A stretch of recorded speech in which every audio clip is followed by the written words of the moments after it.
This is the Sergio Rodriguez Show. Welcome, everybody, to the Sergio Rodriguez Show, a show unlike any other. Today, joining us will be veteran baseball sports writer Mike Mazzeo to discuss the Major League Baseball playoffs. We're obviously going to go through some of the gambling lines for Week 4 in the NFL. The Sergio Rodriguez picks were 4-0 this week, so if you went with the picks, you definitely made out well. But we're going to start in the NFL. But before we start with the NFL, let's let you know who pays the bills for the Sergio Rodriguez Show. Triangle Ink. Triangle Ink is the leading manufacturer in screen printing industry, delivering the finest inks for over 35 years. Check them out at triangleink.com or call them at 1-800-524-1592. Bragona Cranes, located at 180 West Forest Avenue in Englewood, New Jersey, Verona Cranes operates 24 hours a day, providing crane rentals, trucking services, and warehousing for storage. Bragona Crane services the New York and New Jersey area. Call them at 201-945-7209 or on their website at vergonacrane.com. Paramus Driving School. Safety and professionalism begins with Paramus Driving School, serving the North Jersey area like no other. Contact them at paramusdrivingschool.com or call them at 201-986-8300. Week 3 in the NFL, and we begin with last night's game. The game that was billed as the game of the year by many. And look, I mean, for the most part, it really went off as just that. But it wasn't long before the Chiefs basically took over the game and basically showed you that the Ravens are what I've been saying now for 2 years with Lamar Jackson at quarterback. They're a team that's going to do enough during the regular season because Lamar Jackson is a good quarterback in terms of his ability to play football, right? He's a really good football player. But when it comes to playing the position itself, having to throw from the pocket, making those decisions during games, Lamar Jackson is basically an average quarterback. Even yesterday, when was the last time that you saw an elite level quarterback in a game like last night's end up with 97 passing yards? I mean, he had 97 passing yards and 83 rushing yards. And people want to tell me that he's a great quarterback? He's a really good football player. I mean, he ended up with 180 all Saquon yards. That's what we call all-purpose yards around here, all Saquon yards, because that's what they call them to hype up Saquon Barkley in New York. The story of the game was, again, the Ravens' inability to control the Chiefs. The Chiefs' offense misdirection in the outfield, bringing receivers into the backfield to create confusion.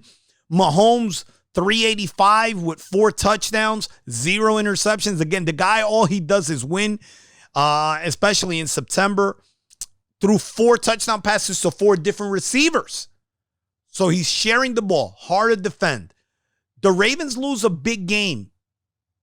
That was a big game because now they're going to be chasing the entire year for that 1 seed. Unless somewhere along the line, the Chiefs stub their toe. But I believe they're going to be chasing now the whole year. And the Ravens really need that home field advantage. Honestly, the game was 34-20. It was really only close because the Chiefs missed the field goal. They actually turned the ball over going in out of the half. And the Ravens scored 7 of the 20 points on six of the 20 points on a kickoff return.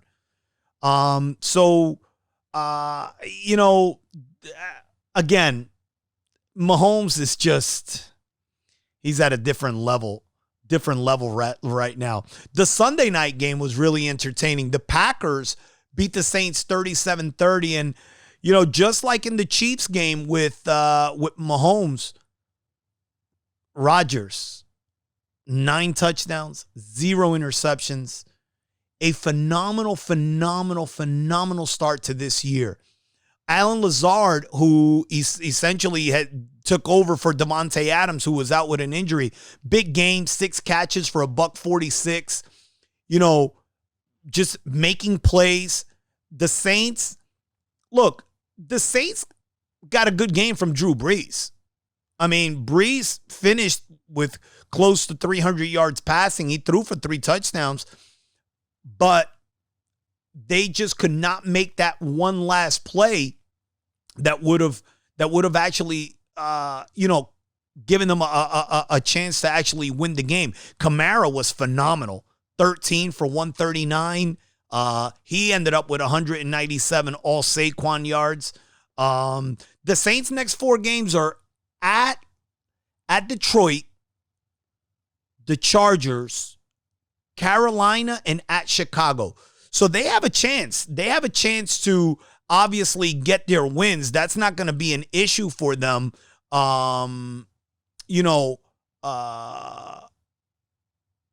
They have, I would probably say they're going to be 5-2. I would say they'll be 5-2. I can't see them losing any of those 4 games. If they do lose one, maybe at Chicago if it gets a little colder. But they'll be fine. The Packers are 3-0 now, and they're gonna be fine too. They have the Falcons before they play Tampa. So they'll be 4-0 going into Tampa Bay, and that's gonna be a good matchup. Miami on Thursday night got in the win column by beating the Jaguars. And I tell you, the story of that team right now is Fitzpatrick, man. When he plays well, they're going to play well. And he played well. He played really well on Monday night, on Thursday night. And he gives that team a lot of energy. So Miami's going to be a team that really well coached and is going to be fun to watch the whole year as long as Fitzpatrick's the quarterback. The 4:00 game that was highlighted the whole week by everyone was the Seattle-Dallas game. And look, same old Cowboys, and same old Russell Wilson. Wilson with 5 touchdown passes. He's 14-1 on the season. 14-1. I mean, wow. And, down 31-30 after they had blown the lead, Seattle, down 31-30. Within 2 minutes, he drove them down, took the lead, got the 2-point conversion, went up 38-31. And look, let's talk about the Cowboys here for a second. Prescott continues to be a fantasy player's delight. That's what he is. He is a fantasy quarterback.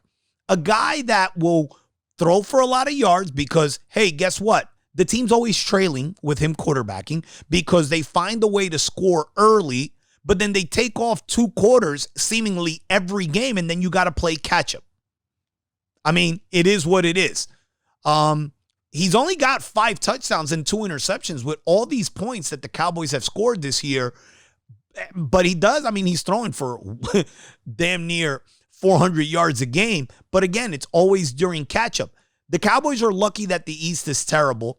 And they're also lucky that they get a big break in the schedule now. I mean, they have the Browns at home, the Giants at home, the Cardinals at home. So in a real scheduling anomaly, they get 3 straight home games, and then they're at Washington and at Philadelphia. I can't see the Cowboys losing more than one of those 5 games.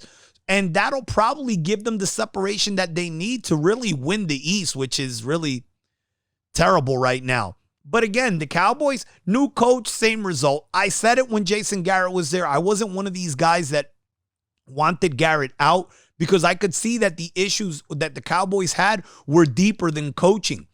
Look, they're 3 games in. They lost the game they should have lost in Seattle when you looked at the schedule. They won the game they should have won when you looked at the schedule in Atlanta. And the 50-50 game, they lost it. What would their record be if they had Jason Garrett? They're still in the same spot. I don't see the difference. And I guess everybody else thought there was going to be a difference. I don't see it.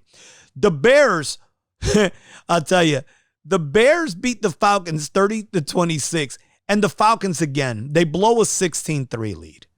They blow a 26-10 lead in the second half. 2 straight games. No Julio Jones. But Calvin Ridley's been the guy, and he's really the guy now. So far in the year, he's got 21 catches for 349 yards and 4 touchdowns, and he's been just lights out.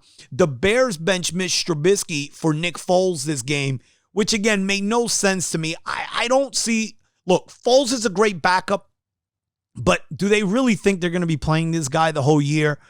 Trubisky, although he wasn't great, I mean, the Bears were 2-0 going in. I mean, that's rough. I think they just had it all along planned, or planned all along, I should say, that they were just going to make the move at the first chance they got, and that's exactly what happened. The Bears are 3-0, and they're probably going to go 2-1 the next couple of games. They have the Colts, Tampa, and then they're at Carolina. They could go 2-1, and that'll be really good for them. I think the Bears are going to be a tough out. I really do. And I think that they're going to do really, really good things moving forward. I like that team. I know a lot of people aren't too keen on them. I like them. I like them more with Trubisky than with Foles, because Foles came in and everybody's going to talk about the 3 touchdown passes. He should have had 3 interceptions. But I still think the Bears are going to be fine. Buffalo pulled one out late, 35-32 over the Rams. And look, Buffalo blew a 28-3 lead. Needed a late touchdown pass from Josh Allen to win the game. And look, to be fair, they got a huge pass interference call that saved the day for them. Josh Allen continues to be great. 10 touchdowns and 1 interception on the year. He's averaging close to 350 yards a game, completing over 70% of his passes. He is everything that Buffalo thought they were getting when they drafted him. The Rams, on the other end, they proved me wrong a little. They did a better job, and they looked better than I thought they were going to be, even after I saw them go 2-0. They did a great job of coming back, didn't give up, and now the schedule lightens up for them. They have the Giants at home, where they're going to be probably a double-digit favorite. They're at Washington before traveling to the 49ers. So they're going to get a chance to get fat over the next couple of weeks. Speaking of Washington, the Browns beat Washington 30-24. And look, the story of the game was the turnovers. Washington had 5 turnovers on the day. Dwayne Haskins, 3 interceptions and a fumble to boot. The Browns really did nothing special, but they continue to run the ball well. They continue to just not make too many mistakes in these games against teams that they're better than, and they're going to be fine. But if the Browns want to show me something, go to Dallas and beat an average Dallas team. That'll put you 3-1 and will set you up nicely moving forward. The Titans stole one from the Minnesota Vikings, and I'll tell you, pretty soon I gotta have some of my folks from the Vikings on, because let me tell you something. They blew a 24-12 second half lead, and then they gave up the go-ahead field goal to Gostkowski, who, by the way, had 7 field goals on the day for the Titans. They gave up the field goal with 1:44 to go and couldn't drive down to do anything. Cousins is just struggling. 5 touchdowns on the year, 6 interceptions, and he's throwing for just over 200 yards a game. That's not going to cut it. Dalvin Cook did have a monster game. He went for close to 200 on like 20 carries. Look, the thing about the Vikings now is they're facing 0-5 because they're at Houston and then at Seattle. Houston they can get because Houston's no good either. But they're not going to win in Seattle. So they're either going to be 1-4 or 0-5, and essentially the season's going to be over. The Patriots beat the Raiders 36-20 in a game where, look, Carr continues to play well. He's not making any mistakes. Jacobs was slowed running the ball. He only had about 15 to 16 carries. He was slowed with the injury, and he had about 70 to 75 yards on the game. Cam Newton, you know, it's funny because last week I made a comment that Cam Newton was playing really good football. And I mean, I guess he is. I'm not going to say he's not. He is playing good football. But Belichick, and I said this also last week, Belichick just does not trust him. And, you know, as good a football as he's playing, he's got 2 touchdown passes and 2 interceptions on the year. He's doing a lot with his legs. And like I told you guys earlier, they're going to milk him because they are not under any circumstance going to sign him for next year. But they're going to milk him for everything that he's got. And yesterday was one of those games where they were in control. So they didn't throw it or anything. And it was a very vanilla game plan in the second half. The 49ers, look, I'm going to tip my cap to this organization. They're here a week ago, play the Jets. They get all banged up. No running backs. Quarterback out. Defensive lineman out. I mean, injuries galore all over the place. They come into MetLife again, and they just dismantled the Giants. Now, look, I understand the Giants are not very good, and we get that. We all know that. But you're still playing an NFL team with a backup quarterback. But you know what that backup quarterback did? He went out there, and he was 25 for 36 for 343. No turnovers. Speaking of turnovers, on the other side, Danny Pennies, another 2 turnovers, another interception, another fumble. He's got 6 turnovers already on the season, and he threw for 179 yards in the game. I mean, those are high school stats. Those are high school stats for a guy that they drafted with the 6th pick in the draft. Terrible. Just terrible.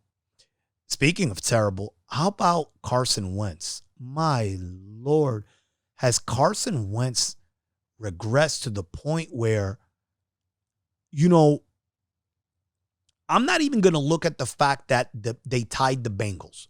Because, again, in the NFL, these things happen. These things happen.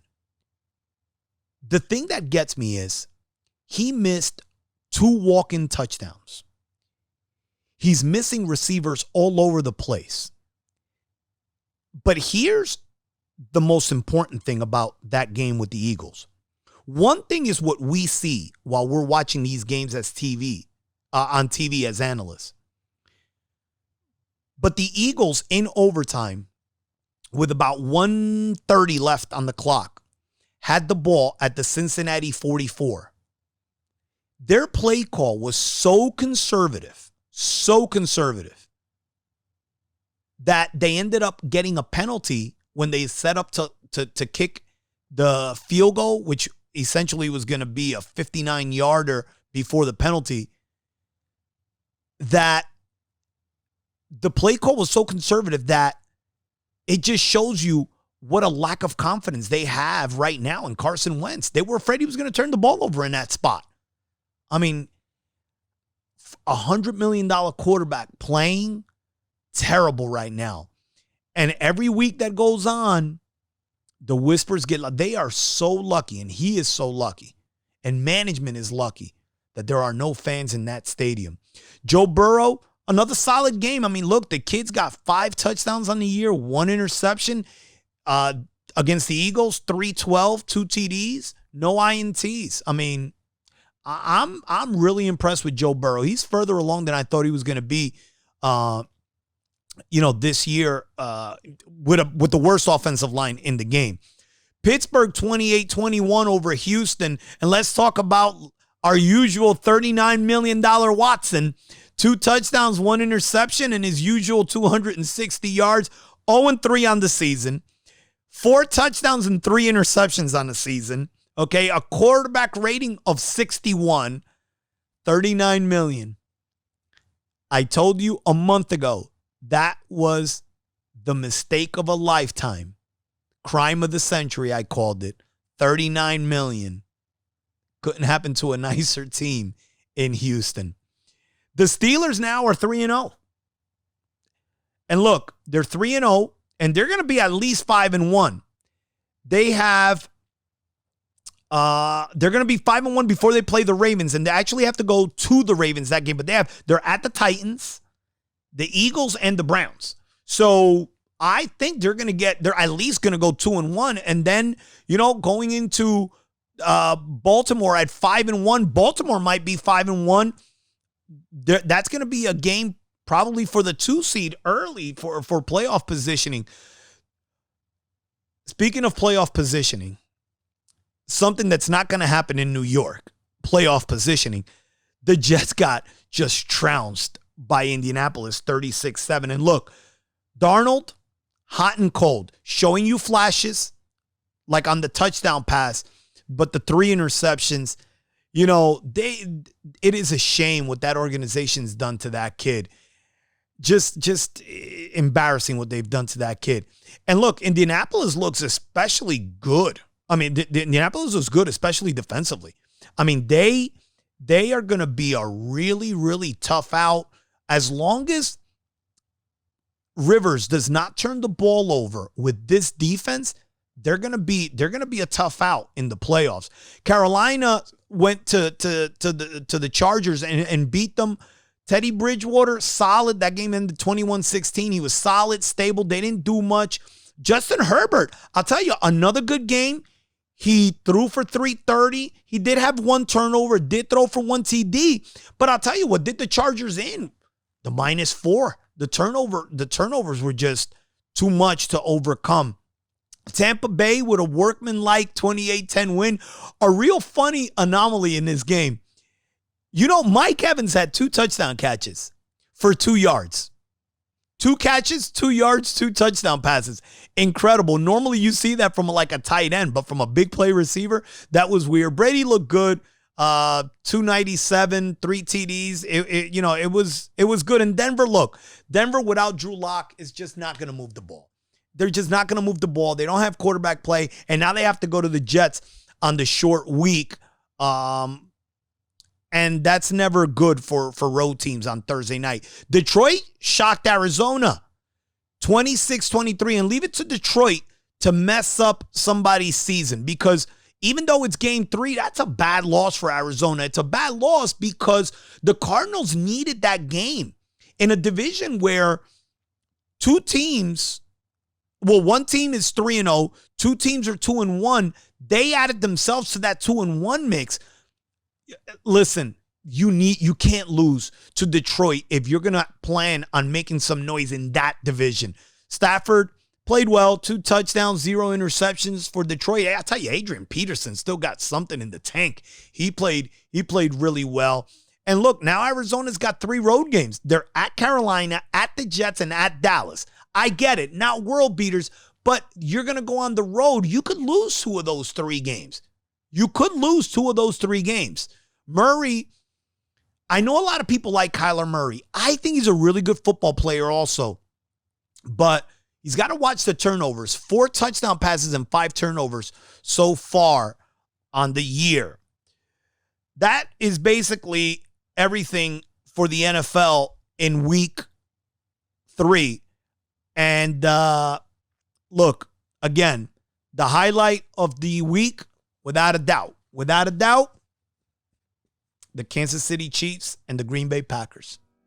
I'll tell you, they look like they're on a collision course right now, early in the year. But we'll see. Lucimer Auto Body, located at 27 Austin Street in Newark, provides top-of-the-line service to make your collision experience as smooth as possible.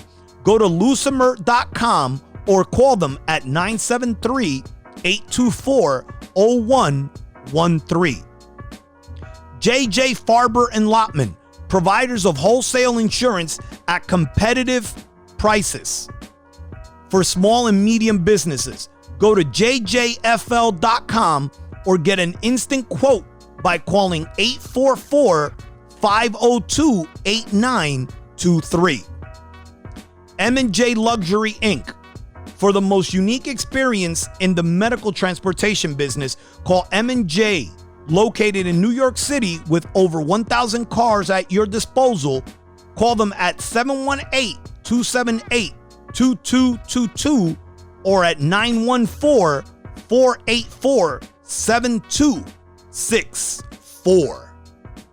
The Major League Baseball playoffs are going to get underway, and you know, the team that's really doing well right now in terms of seeding and everything else that's going on is the Dodgers, because I just don't know how the Dodgers are really going to really have an issue with Milwaukee unless those games are close, because Milwaukee's bullpen is really good. But here to tell us about the Major League Baseball playoffs is veteran sports writer Mike Mazzeo. Mike, are you with us? I am. Thanks a lot for having me. Mike, how you doing, my friend? I appreciate you coming on short notice. Thank you. My pleasure, Sergio. Anytime. Mike, let's start in the American League now. Look, Tampa Bay, the 1 seed, is hosting Toronto. It's weird that I'm saying the 1 seed and the 8 seed. I feel like I'm talking about the NBA or NHL playoffs. But Toronto's playing Tampa Bay, and look, I think Tampa Bay's just got too much pitching. Is there? Yeah, go ahead. No, I apologize. I totally agree. Morton, Snell, and Glass now at the top is so good. And, they've got all these bullpen guys you've almost never heard of, and they're lights out. And, Cash loves to mix and match and, has a perfect plan going in. And so, if they can get timely hitting, I totally agree with you. I think their pitching wins out and they win that series. Now, they already won game 1. I was actually prepping to go on the air. Did they close that game out? I left it 3-0. That's a good question. I apologize. I'm watching the Yankee game, so I'm not sure. Okay, yeah, but I know that they were actually winning, and I can get that score here. But I personally, that actually, 3-1 final actually. Yep.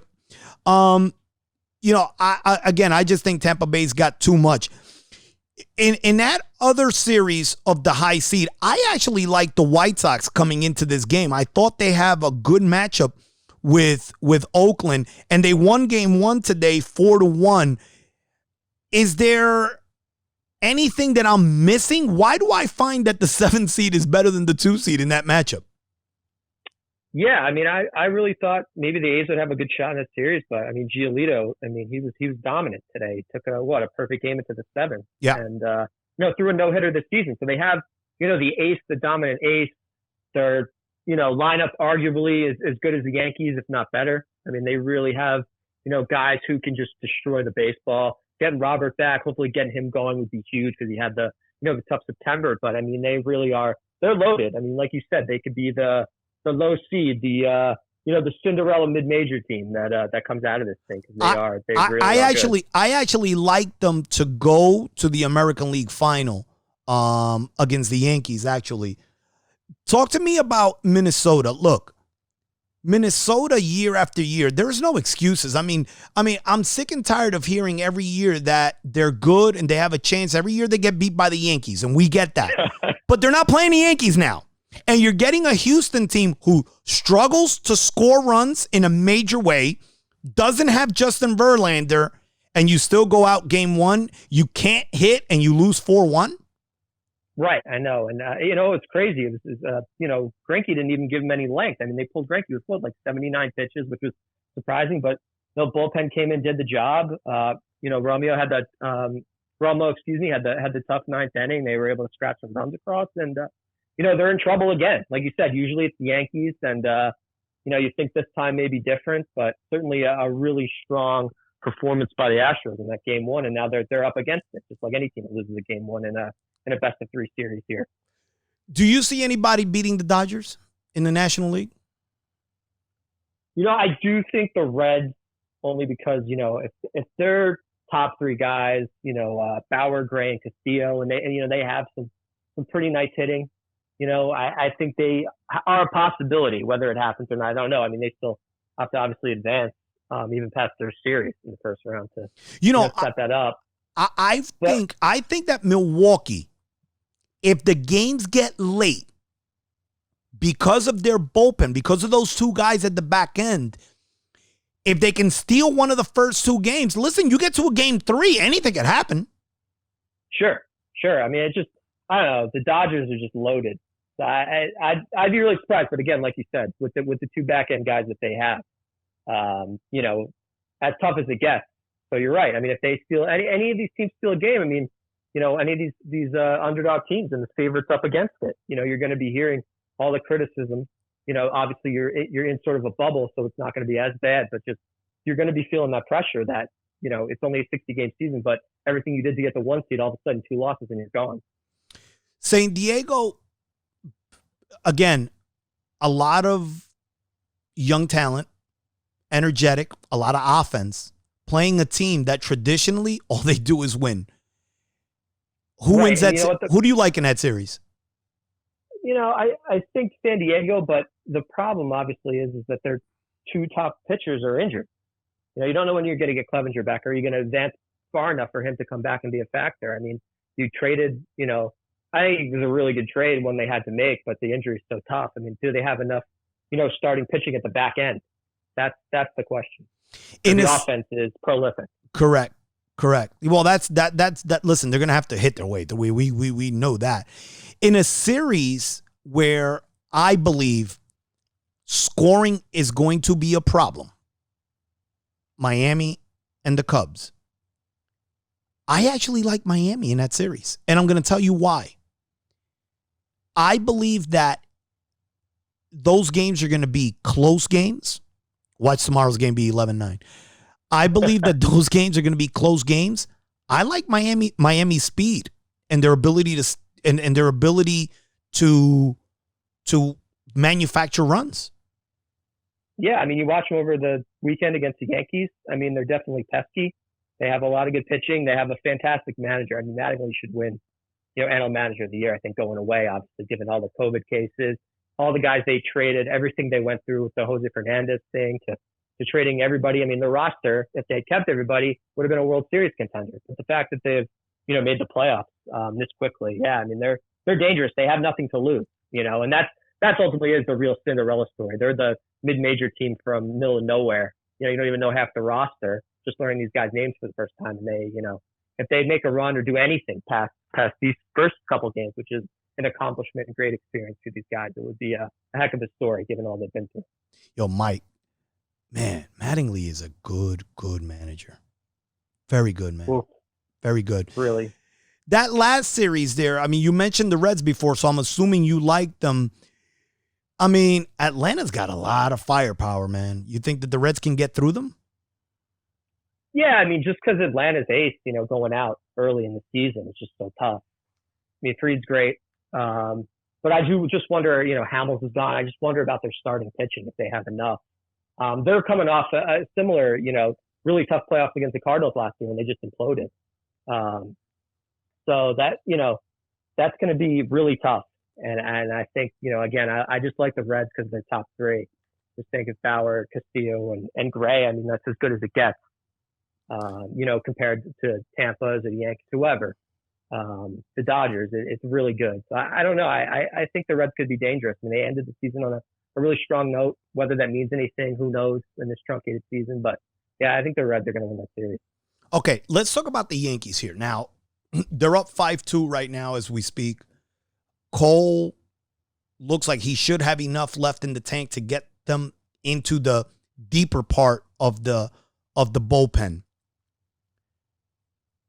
Yeah, I mean, Cole's been. Oh, I'm sorry. Go ahead. No, what I want to know is if the Yankees can get through this series. I believe this is the harder series for them because it's short. If they get through this series, can they win this?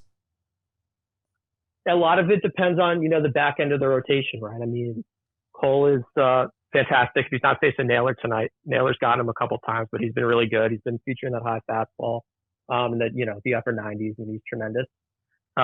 Tanaka, you never know what you're going to get from the regular season, but somehow when it's October, he turns on the gas and he's terrific. And then the question marks come. It's like if it gets to a game 3, you have to start Jay Happ. It's like they're going to do that. This guy's been super inconsistent. What are you going to get from that guy? What are you going to get from a Debbie Garcia, Jordan Montgomery? And then the back end of their bullpen, Chapman has had his, problems against Houston specifically. So he hasn't been able to close out big games. Britton's pretty trustworthy, obviously. Chad Green's had his up and downs in the playoffs. And then you have Ottavino, who got shelled late in the year and finished with an ERA almost 6. So, the pitching is tough. The lineup looks phenomenal, but that was a huge question mark. If they can get some of these guys going, Judge hit a huge home run to set the tone tonight. They have the talent, but the question is, is that back end of the rotation because you're going to need it with no off days, and the back end of that bullpen because you're going to need 12 pitchers pretty much. Do you have enough there? But yeah, they're going to be dangerous. If they had to have this game won, they're certainly in position to do it if they can close it out. And if they beat Cleveland, who knows? They're have the talent, they have the expectations, and we'll see. Talk to me about Gary Sanchez not starting game 1. Now, look, I'm going to tell you that I believe that not only the Yankee fans, but I believe the organization has been very unfair with Gary Sanchez, and I'm going to tell you why. Gary Sanchez is a career .238 hitter. He is essentially 10 hits off that pace. Over 162 games, the guy's not going to bat 150. And if you look at his power numbers, over 500 at-bats, he's looking at 40 home runs and 85 RBI. Like, I just feel like with him, if he's not perfect every game, it's a problem. But yet, Brett Gardner's playing, batting 130. But yet, Stanton is going out there no matter what. And it always seems like the finger is on Gary Sanchez regardless. What do you think about that? And again, not starting tonight. I would say, I've always been a critic of Sanchez.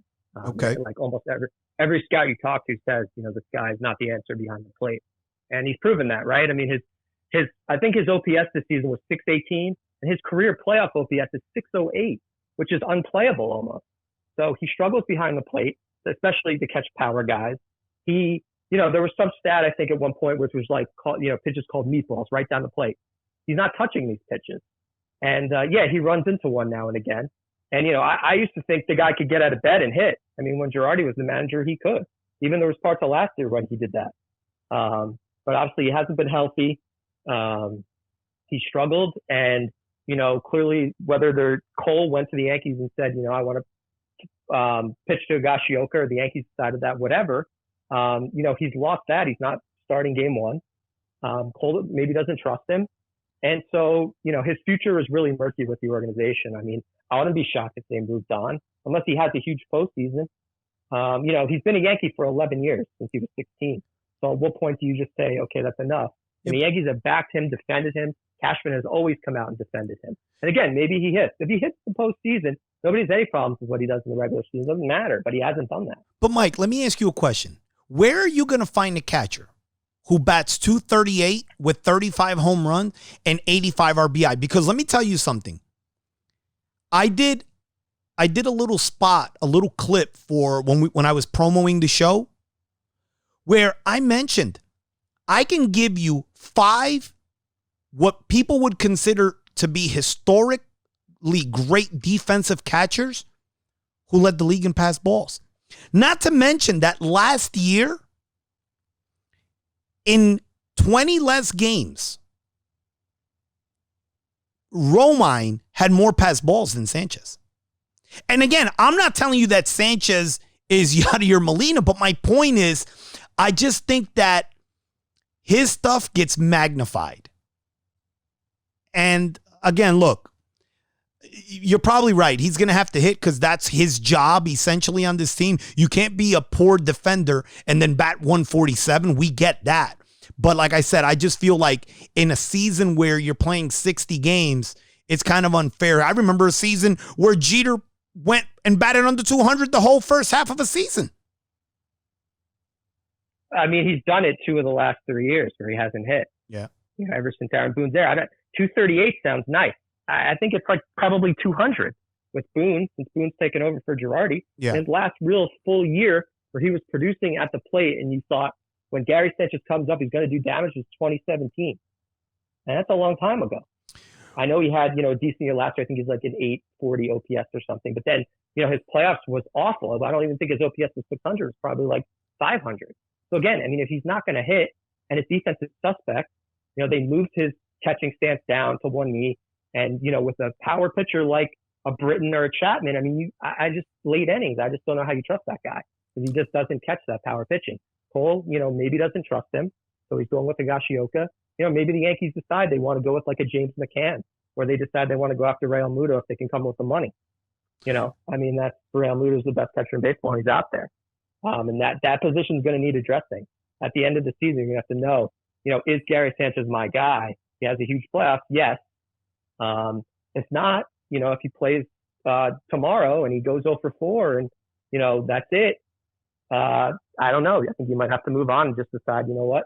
We don't have the high-end ceiling guy there, but we have somebody who's more dependable. And with Voit, Judge, Torres, LeMahieu, if they re-sign him, we have, 7-8 guys that can carry our team for months at a time, and this is it. You mentioned Judge, and I'll ask you one last thing before I let you go. I've been a big proponent of not signing Aaron Judge. Not because of his ability. I mean, when the guy plays, he's really, really good. He's top 5 player in the game good. But that's the problem. His best ability is not availability. He never, ever, ever is going to be healthy. He just isn't going to be healthy. And so how can I give $30 million to a guy a year, which might be more than $30 million, but how can I give a guy essentially, let's say 275, 300 million to play 100 games a year, hit 27 home runs and drive in 67 runs? Because those are his numbers. That all goes back to the Stanton move. That's why you think that. If they didn't have 25 million tied up in a future, it looks like a DH for the next 7 years, that's $200 million bucks, then you wouldn't be asking these questions. So correct. Yes, I understand what you're saying, that I don't know if they can have 65 million tied up in right field DH, but at the same time, this guy hits elite pitching. Torres just went yard, so he's back, and he was the Yankees' most feared hitter. I was kind of concerned about him. So the Yankees, I think they're up 7-2. But anyway, I think his struggle. I think his struggles at short might have been affecting that, but I think he's going to be fine. Remember, Didi struggled too when he first got here, so I'm not concerned about Torres at short. But go ahead, anyway, tell me about Judge. I apologize, but back to Judge, I'm 100% signing him.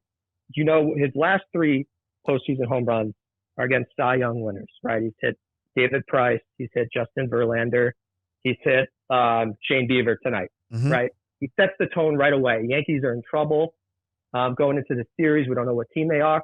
4th pitch of the game ambushes that first pitch fastball. Oh, Mike, he's good. Beautiful. But right. Mike, so, no one's going to debate his talent. That's the thing. Like, I just look at his October stats, right? Okay. It's like average way over 300, on base percentage 400, slugging 5 to 600. His OPS is like 1,000. That's the dude that I want. I'm the Yankees. I'm in the playoffs every year. That's why people aren't fans of Sanchez and Stanton right now. It's like, it doesn't matter what you do in the regular season. Can you hit that elite right-handed pitching that's going to throw you, 95 to 100 with that nasty slider away? Can you hit that pitching? He can. So I think it'd be really tough. I mean, plus obviously all the stuff off the field, right? I mean, his value to the franchise is huge, and you take a huge hit. Maybe you're all right with that, and maybe you do have in whenever he's free agent eligible. I mean, we'll obviously see what the state of the team is right now. It's tough to say because I think he's going to be 30, 31. When he's finally eligible for unrestricted free agency. But the dude just delivers in October. That's all that matters. That's why they signed Garrett Cole. If they had an ace who could do Garrett Cole's job, Garrett Cole would not be here. But they said, you know what? We've got the roster. Every year we lose to a Verlander, a Cole, a Chris Sale. This year we're going to be the ones that actually have that ace pitcher that can go head-to-head against the other team's ace, get a quick 1-0 lead in the series and not have to worry about must-win game 2s and stuff like that. So I would sign Judge. Again, the October numbers speak for itself. Guy plays his heart out, maybe to his detriment. He has gotten injured diving and all that, but that's the dude I want on my team setting the tone and setting the identity for my team. Mike, man, thank you very much for popping up here with us to discuss the first round of the playoffs here. I got to get you to my house to so you could do an entire segment with me, an entire show with me, not just one segment. That'd be phenomenal. Hopefully this whole COVID thing ends and we can get back to normal. But congrats on the show and everything too, man. I'm really happy for you. No problem. Mike Mazzeo, phenomenal sports writer with formerly of ESPN. I'll tell you, always has done a great job covering the New York sports scene for every entity that he's been with. Fairfield Physical Therapy Center, located in the Fairfield Commons Suite G106, owned and operated by Justin Solotoff, who has over 20 years of experience in the field of orthopedic physical therapy. Call Justin at 973-276-1313 and stop living with pain and discomfort. Epic Car Service is recognized as the #1 car service in New York City by medical transportation standards. Located in the Bronx, New York, Epic Car Service will make your commute a safe and comfortable experience. Call Epic at 718-401-3742 or at 844-666-6278. Stan Sports Center, one of the oldest and most recognized sporting goods stores in New Jersey, located on Washington Street in Hoboken and in Saddlebrook, New Jersey. Stan's has been recognized as a historical institution. Call Stan's at 201-773-6891 or go on their website at stansportsctr.com and tell them that Sergio sent you. Week 4 betting lines. And like I mentioned before, we were 4-0 with the Sergio Rodriguez picks. You got to check our Instagram at the Sergio Rodriguez Show. That's where we post the picks. Post them on Thursday, sometimes on Friday. If there's a Thursday game, we'll definitely post them on Thursday. If not, we'll post them on Friday. But let's go down these games really quick here. Denver is at the Jets on Thursday night, a 3-point favorite. I'm telling you right now, I like the Jets. I could see the Jets being one of my picks. Indianapolis is a 3-point favorite at the Bears. The Bears are going to probably end up winning that game. Indianapolis coming off that high with the Jets, having to travel to Chicago. I could see the Bears getting that game. New Orleans, a 4-point favorite in Detroit. It's a weird line. It almost seems like they're begging you to bet New Orleans. Arizona's a 3.5-point favorite at Carolina. Arizona, if they want to make the playoffs this year, go get this game. Cincinnati's a 3-point favorite at home. This might be one of the few opportunities for Joe Burrow to get a W. Dallas is a 4.5-point favorite at home against Cleveland. If Dallas gets this game, watch out. They're going to win 4 or 5 in a row. And when I say watch out, I'm not saying they're going to watch out and go to the Super Bowl. I'm saying watch out if you're the other 3 teams in the East, because they're just going to put too much separation from themselves and everybody else. Houston's a 3.5-point favorite at home against Minnesota. The Vikings are terrible. Houston, look, if you can't beat Minnesota the way they've been playing with your $39 million quarterback, ask for a refund. Seattle's a 6.5-point favorite at Miami. Miami just played Buffalo tough at home and then got a win. Be careful with that line. Tampa Bay's a 7.5-point favorite at home against the Chargers. The Chargers had the most terrible game that you can possibly imagine. But remember, it was the turnovers that did them in. Be careful with that 7.5. That line opened at 4.5 and is up to 7.5 right now. Pittsburgh is a 1.5-point favorite on the road at Tennessee. That game is very interesting because they had the Titans had some players and some personnel that tested positive for COVID. We don't know where that's going to be when it kicks off. So we'll wait and see how that shapes up moving forward. Baltimore is essentially a 2-touchdown favorite against the Redskins. I expect that after that debacle last night against the Chiefs, they're going to come out and play well. But you know what? No one cares about regular season. No one cares about regular season. They're good enough to win regular season games with that quarterback, but they're not beating anybody elite. I saw a stat that said that he has 21 wins He's 21-1 against everybody else other than the Chiefs. But look at the teams that they've beaten. 13 of those games are against teams with losing records. And the teams that they're beating aren't that do have winning records.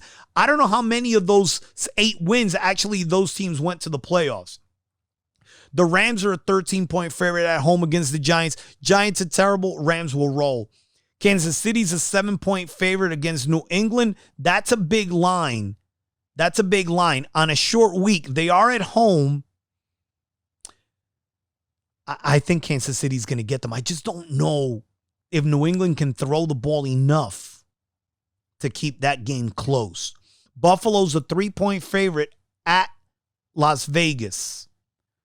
The Raiders, they get this one. They hand Buffalo their first loss in what probably will be the first bad game for Josh Allen this year.